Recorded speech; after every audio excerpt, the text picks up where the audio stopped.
글로벌 비트 시간입니다. 지난 목요일까지만 해도 계속해서 사상 최고치 레벨에서 움직이던 3대 증시가 지난 금요일 일제히 급락하면서 마무리를 했습니다. 셧다운은 아무래도 보름 정도 더 지속이 되면서 한 달 가까이 이어지게 될 것으로 폴리마켓 베팅이 계속해서 늘어나고 있는 상황이고요. 그런 가운데에서 시장 급락의 주요한 요인이 된 것은 트럼프 대통령이 다시 꺼내든 미중 무역 갈등, 관세에 대한 언급 때문이었습니다.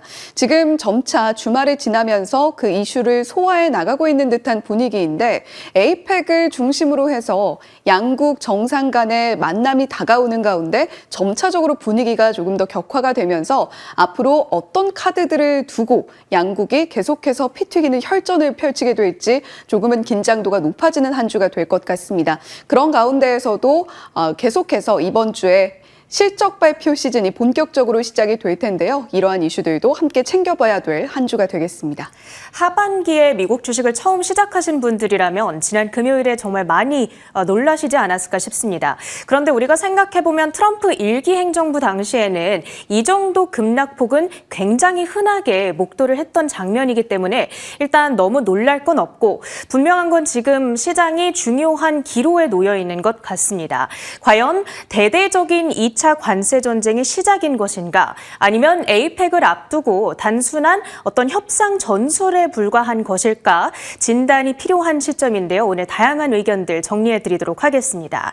일단 뉴욕 증시 흐름을 정리해 보시죠. 지난 현지 시간 금요일 시장 흐름이 되겠습니다. 이 신고가를 달리던 뉴욕 증시가 트럼프 대통령의 말 한마디에 휘청였습니다. 이날 하루 동안에 증발한 시가총액만 하면 2조 달러 정도로 합산이 되고 있고요. 트럼프 대통령의 트루스 소셜 게시물을 직접 들고 왔습니다. 보시면 지금 나스닥 지수의 당일 차트를 가지고 왔는데 1차적으로 낙폭이 벌려졌던 시점 그리고 장 후반에 낙폭이 조금 더 확대됐던 시점에 올라왔던 포스트들이 있습니다. 일단 첫 번째 게시물은 이 중국이 히토류를 무기 삼아 전 세계를 포로로 삼고 있다. 2주 뒤 한국에서 열릴 에이펙에서 중국을 만날 이유가 없다. 관세를 대폭 인상하겠다라는 지점에서 쇼크가 있었고요.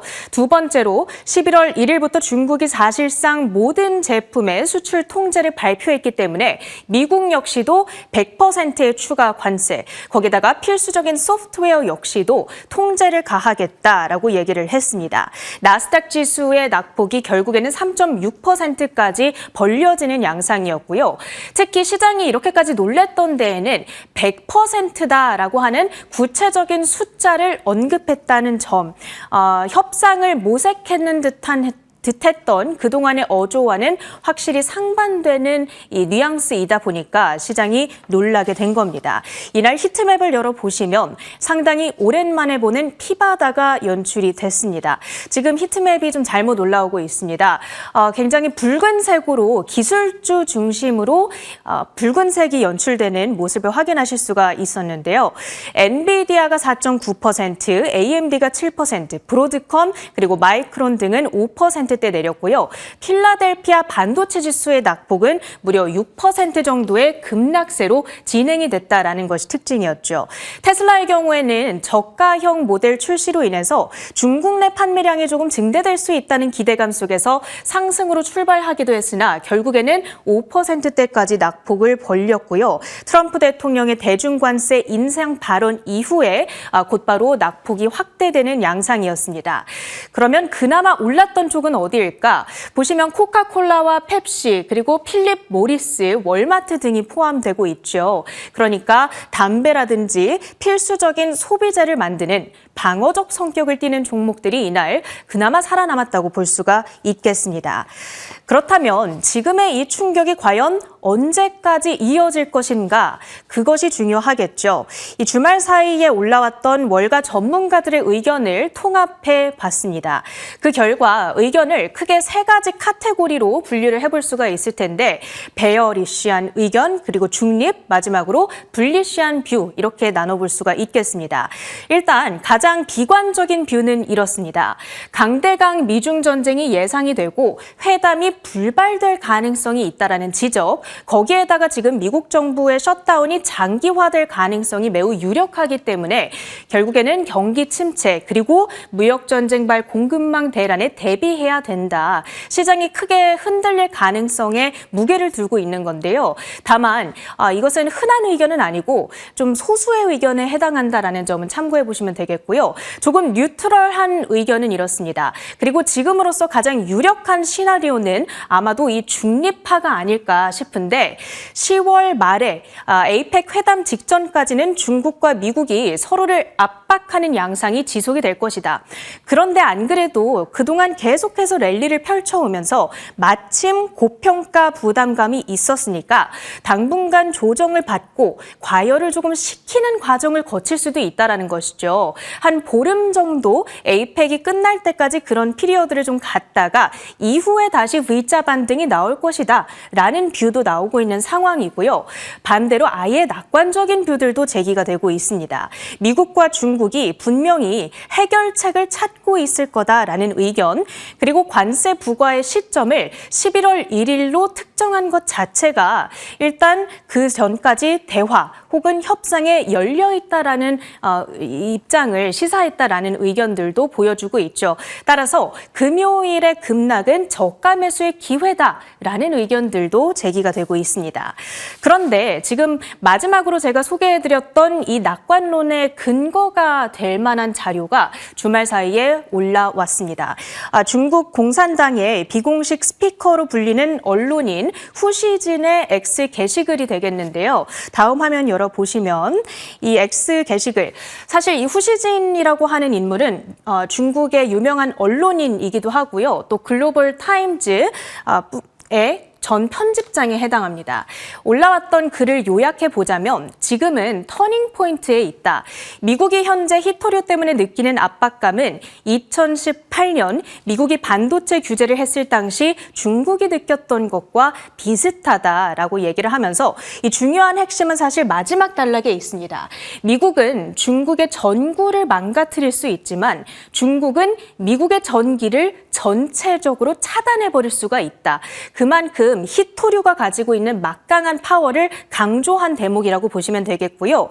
하지만 중국은 비록 그렇게 큰 힘이 있지만 이를 가볍게 사용하지는 않을 것이다. 따라서 미국도 중국을 동등한 입장에서 대우해야 한다라고 이야기를 한 겁니다.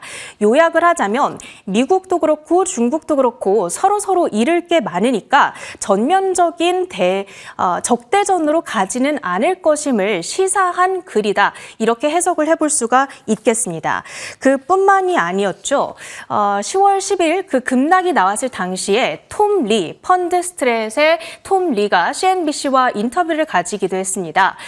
전체적으로 금요일의 급락은 건전한 조정이었으며 매수 기회로 삼아봐도 좋겠다라는 것이 골자였는데요. 이 4월 이후 증시의 랠리가 정말 오랫동안 지속이 됐기 때문에 한 번쯤은 필요했던 조정이다. 특히나 9월에는 우리가 시장이 어느 정도 빠질 거다라는 것이 원래 예상이었는데 9월에도 계속 올랐잖아요. 그러니까 지금 오히려 이렇게 약간 빠지는 게 필요했다라는 겁니다. 그 근거로 변동성 지수의 급등을 들기도 했는데 이날 하루 동안에만 무려 1.3%나 급등을 했었죠. 역대 51번째로 가장 높은 급등 폭이 되겠습니다. 그런데 역사적으로 봤을 때 빅스 지수가 이렇게 단일에 급등을 했을 때 1주에서 1개월 이후 수익률은 좋은 편이라는 점을 들고 있고요. 그리고 지금 시장의 구조적인 상승 동력 세 가지가 여전히 건재함을 강조하고 있습니다. 그 세 가지가 AI 혁신, 암호화폐, 그리고 연준의 금리 인하라고 하는 동력이 되겠고요.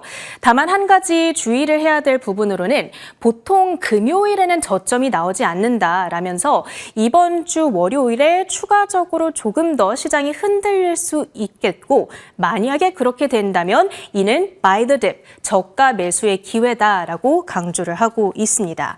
그리고 이러한 낙관론에 힘을 실어주는 또 한 가지 근거가 3시간 전쯤 트럼프 대통령의 트루스 소셜 포스트를 통해서 업로드가 됐습니다. Don't worry about China라는 문장으로 시작을 하고 있죠. 중국에 대해서 걱정하지 마세요. 모든 것이 잘 될 겁니다. 이 매우 존경받는 시 주석은 단지 나쁜 순간을 겪었을 뿐이다. 그는 자신의 나라에 대공황이 오길 원하지 않고 저도 마찬가지입니다. 미국은 중국을 돕고 싶어하고 해치고 싶지 않습니다. 그러니까 조금 우호적인 입장을 보여주려는 포스트를 올린 거라고 볼 수 있겠죠. 이 트럼프 대통령이 증시 급락을 조금 의식해서 이런 글을 올린 게 아닐까라는 생각이 좀 들기도 하고요. 트럼프 대통령의 말 한마디가 증시에 가지는 영향력이 막강하기 때문에 이번 주에 이 게시글을 동력으로 해서 곧바로 V자 반등이 나오게 될 가능성도 우리가 염두에 둬봐야 될 것 같습니다. 다만 확실한 협상에 도달할 때까지, 그러니까 APEC 협상이 열리게 되는 10월 말 이후 때까지는 증시가 계속해서 미국과 중국 간의 뉴스에 따라 변동성을 보일 수 있다는 점에는 대비를 해보셔야겠습니다. 그렇다면 이날 특징주들 보면서 마무리를 해보도록 할 텐데요. 사실 이날 대부분의 주요 종목들 그리고 많은 분들께서 트레이딩하고 계시는 테마주들은 급락으로 마무리를 지었습니다. 따라서 그 종목들보다는 올랐던 쪽에 눈길을 좀 둬보는 것이 더 중요할 것 같습니다. 결국 이날 시장에서 한 가지 핵심은 히토류라고 볼 수가 있을 텐데 이 히토류는 전투기나 미사일 등과 같은 무기뿐만이 아니라 AI, 로봇, 자율주행과 같은 첨단 기술을 개발함에 있어서도 아주 필수적인 자원이라고 볼 수 있겠죠. 중국이 수출을 막겠다는 입장을 지금 계속 강조하고 있는 것이다 보니까 미국 안에서는 미국의 대장주인 MP 머티리얼즈가 반사수혜를 받아갈 수 있을 거라는 기대감이 계속해서 몰리고 있는 양상입니다. 특히 미국 정부가 지분을 취득했던 기업이기도 하죠. MP 머티의 주가 이날 8.4%의 급등으로 반응을 했고요. 미중 갈등이 지속되는 한 지속적으로 관심을 가지실 만한 종목으로도 생각을 해봐야겠습니다. 더불어 이날 한 가지 또 하나의 뉴스는 이 트럼프 대통령이 알래스카 광산 개발을 재개하는 행정명령에 서명했다라는 소식이 들려왔습니다. 그러니까 채굴 산업으로의 복귀를 선언했다고 볼 수가 있겠고요. 이 알래스카 광산에는 구리를 비롯해서 여러 광물이 풍부한 것으로 알려져 있습니다. 그리고 이 프로젝트를 추진하기 위해서 지난주에 미국 정부가 바로 이 종목 트릴로지 메탈즈, 티커명 TMQ라고 하는 기업의 지분을 10% 취득을 했거든요. 이날 주가는 9%대 급락했습니다만 지난주 일주일 동안의 급등폭은 무려 185%대에 달했다라는 점은 반드시 체크가 필요할 것 같습니다. 아마도 당분간 국가 안보를 명분으로 해서 트럼프 행정부의 기업 지분 매입은 계속될 것으로 보이고요. 따라서 전략 자산 개별주에 대한 관심도 지속적으로 가져보셔야 될 것 같습니다. 그래서 마지막으로 한 가지 이미지를 준비해 봤는데요. 히토류라든지 리튬, 광물, 반도체, 그리고 우라늄 여러 가지 원자재에 투자할 수 있는 개별주들을 모아놓은 자료가 되겠습니다. 보시면 우라늄 대표적으로 LEU, UUUU 등 우리에게 조금 익숙한 티커명들도 나타나고 있고요. 이쪽 아래쪽을 해서는 그래파이트라고 나와 있죠. NMG, NVX라고 하는 조금 생소한 티커명들도 나와 있습니다. 트럼프 행정부의 전략자산 강화, 이런 추진 프로젝트에 수혜를 입어갈 수 있는 기업들로 기억을 해보셔야겠습니다만 원자재 투자는 잘 아시다시피 초고변동, 초고위험이기 때문에 변동성에는 반드시 유의가 필요하다는 점도 체크해 보시길 바라겠습니다. 지금부터는 중요했던 외신 헤드라인들 살펴봅니다. 네, 지수가 계속해서 사상 최고치 레벨을 경신하던 연극이 과연 끝난 것일까요? 지금 연말 랠리를 기대하던 와중에 또다시 중국과 미국 사이에 갈등이 불거지면서 증시에 찬물이 부어진 듯한 분위기입니다. 하지만 앞서서 체린 앵커가 전해주었던 것과 같이 펀드스트렛의 톰 리와 같은 애널리스트들은 이번 하락이 오히려 큰 매수의 기회가 될 수 있다라는 언급도 함께 전하고 있는데요. 과연 시장은 어떻게 방향성을 잡아 잡아가게 될 것인가 이번 주가 중요한 분수령이 될 것으로 보입니다.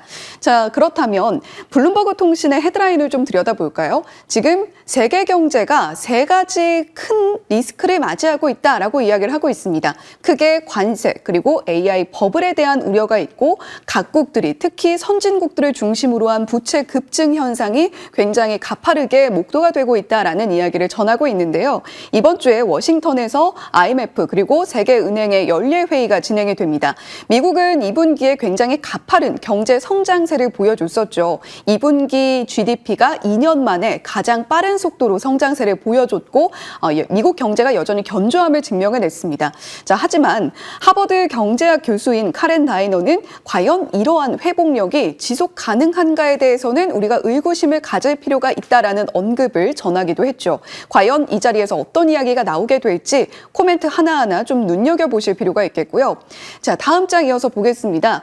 자, 이번 강세장은 2022년 10월부터 이어지는 모습이었습니다. 이번 해 2025년이 3년차 강세장이 될 텐데요. 10월 12일부터 시작이 됐던 만큼 이제 딱 3년을 딱 맞이를 하고 있는 모습입니다. 자, 그렇다면 역사적인 평균치와 비교해서 올해 3년 차에 접어든 강세장은 어느 정도의 수익률을 보이고 있을까 들여다보겠습니다.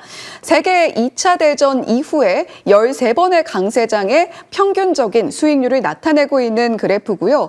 평균적으로 3년 차에는 6%가량의 상승 흐름을 보였습니다. 그런데 올해 미국 증시는 13%의 상승 흐름을 보여주면서 역사적인 평균치보다도 2배가량 더 뛰어난 성장률을 보여줬던 셈이죠. 자, 그렇다면 4년 차까지도 계속해서 쭉 강세장이 이어질지 중요한 관건이 될 텐데요. 2022년 10월 12일 강세장이 시작된 이래로 S&P 500은 83%나 급등하는 모습을 보여줬습니다. 그 사이에 마켓밸류는 28조 달러나 늘어나는 모습이었고요.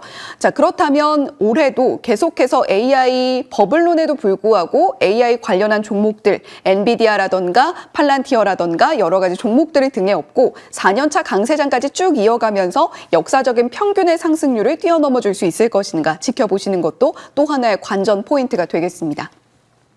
자, 하지만 계속해서 발목을 잡고 있는 것은 늘어나는 세계 부채 규모입니다. 상반기 중에 글로벌 부채 규모가 21조 달러나 늘어났는데요. 2020년 팬데믹 당시로 우리가 시간을 잠시 돌려보면 그때 당시에는 모든 경제 활동이 위축되고 있는 상황에서 소비력이 너무 떨어지니까 계속해서 어떻게 좀 국가에서 소비를 진작시킬까를 고민을 하면서 많은 부채를 들여서 소비를 촉진시킬 수 있는 지원금 등을 뿌리는 모습이었습니다. 그때 당시와 비슷한 부채 규모를 현재 보여주고 있다는 것이고요. 신흥국들도 2분기에 약 3조 4천억 달러의 부채가 늘어나는 모습이었습니다. 전체 부채 규모도 역대 최대 수준에 달하고 있다는 점은 상당히 우려스러운 하나의 경제의 큰 뇌관이 될 수 있다는 부분은 체크해 보셔야 되겠죠. 자, 다음 장 이어서 살펴보겠습니다. 자, 사상 최고치에서 급락세를 어쨌거나 일거래일 동안이긴 합니다만 보여줌으로써 상당히 큰 긴장감을 불러일으켰던 S&P 500과 나스닥이었습니다.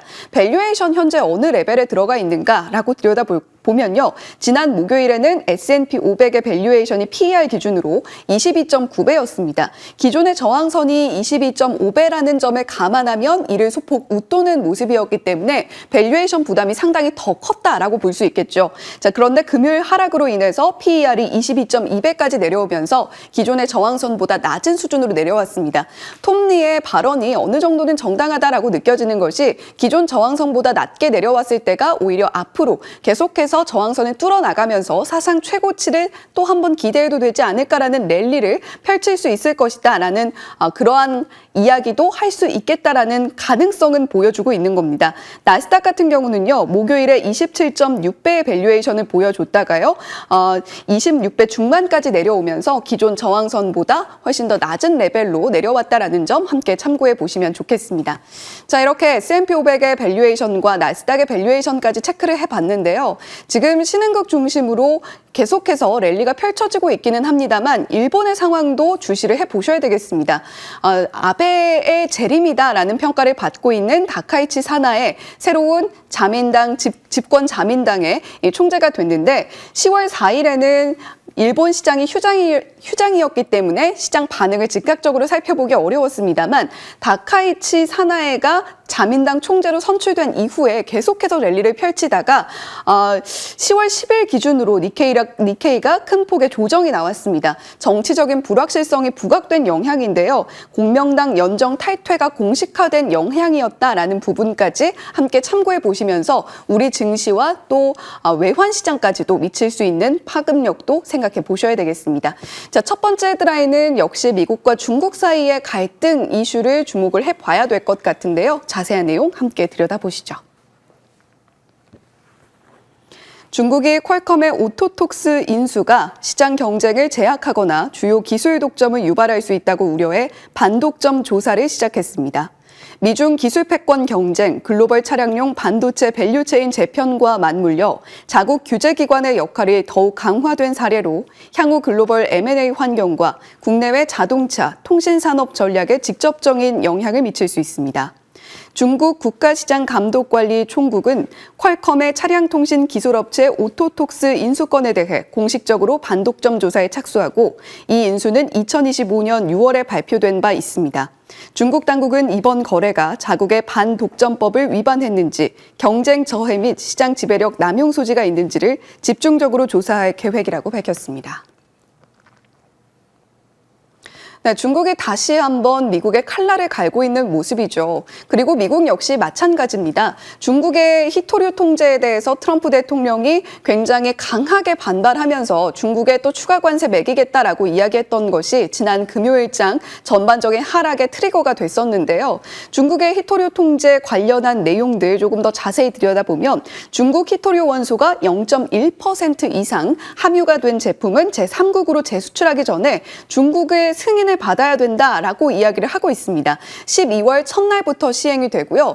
그 히토류가 어디서 생산이 돼서 미국으로 수출이 되던지 간에 모두 중국 정부의 승인을 받아야 된다라는 이야기입니다. 베트남에서 생산이 됐든 아니면 뭐 제3국을 거치든 간에 0.1%라는 이 함유량을 살펴봐야 된다라는 이야기가 되겠고요. 다음 장 이어서 살펴보시면요. 사실 지난 금요일에 전해드리려고 했던 이야기인데 시간 관계상 전해드리지 못했던 내용입니다. 지금 미국은 계속해서 히토류 패권 장악을 위해서 굉장히 발넓게 폭넓은 횡보를 보이고 있는데요.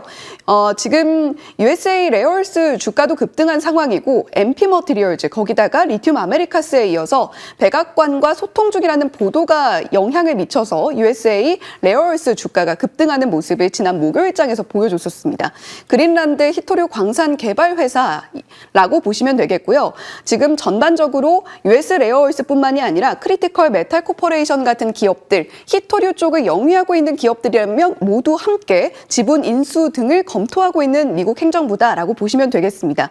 자, 하지만 중국은 이미 이 소식을 이전에 일찍이 전한 바가 있는데요. 에이펙 회담 앞두고 여러 가지 히토류에 대한 통제권을 쥐고 흔들겠다라는 이야기를 이미 전한 바가 있습니다. 하지만 이러한 미국의 행보에도 불구하고 중국산 히토류를 대체하는 공급망을 구축하기에는 5년에서 10년가량 굉장히 긴 시간이 걸릴 것이다 라고 보는 것이 시장의 참여자들의 전반적인 시각이라고 할 수 있겠죠. 자, 그리고 퀄컴 조사 내용도 조금 더 들여다보겠습니다. 사실 이미 6월에 진행이 됐던 인수건이기 때문에 갑자기 중국이 이 부분에 대해서 반독점 조사를 개시를 한다고라는 의구심이 드는 내용이었죠.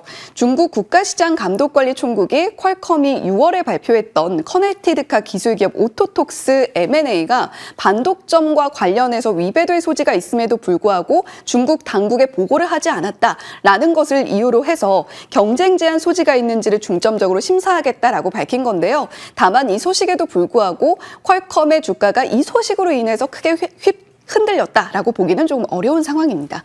자, 다음 장 이어서 보시면 지금 미국과 중국 사이의 갈등이 조금은 그래도 누그러지고 있는 듯한 분위기가 주말 사이에 그래도 연출이 되고 있기는 합니다만 미국 입장에서도 조금 다급하기는 합니다. 지금 미국의 수입 물가가 계속해서 오름세를 그리고 있는데요. 중국의 대폭의 관세를 부과함에 따라서 수입 물가가 올라가고 있고 이에 따라서 국내 물가도 함께 상승하고 있습니다. 일단 지금 셧다운 사태가 지속이 되면서 15일로 예정이 됐던 CPI 소비자 물가지수 발표가 24일로 미뤄진 상황인데요. 미국의 국내 물가가 다시금 치솟게 된다면 연준의 카드들도 더더욱 복잡해질 수밖에 없기 때문에 이러한 부분들 전반적으로 전반적으로 영향을 미치진 않는지 함께 체크를 해보셔야 되겠습니다. 자, 그리고 셧다운 일정과는 무관하게 이제 실적 발표 시즌에 본격적으로 진입을 하게 됩니다. 오늘은 LG전자 잠정 실적이 나오니까 국내 시장 참여자 여러분들께서도 반드시 체크해 보셔야 되겠고요. 자, 그리고 14일을 기점으로 해서 미국의 실적 시즌은 늘 금융주들이 문을 열고 있죠. 시티그룹, 골드만삭스, 웰스파고, JP모건 체이스, 블랙록 등 금융주들 대체로 실적 발표 내놓는다라는 점 참고해 보시고요. 그리고 무엇보다 국내 삼성전자 잠정 실적이 나옵니다. 지금 반도체 부문, DS 부문의 실질적인 영업이익이 10조가 아니라 12조가 나오지 않을까라는 기대감도 좀 커지고 있는 상황인 것 같은데요. 메모리 반도체 부활과 함께 이 부분도 반드시 체크해 보시고요. 그 밖에도 15일 ASML, 목요일에는 TSMC 실적 발표와 함께 여러 가지 컨퍼런스 예정이 되어 있으니까 구체적인 내용들도 저희가 함께 체크해 드릴 수 있도록 하겠습니다. 글로벌 비트 전해드렸습니다.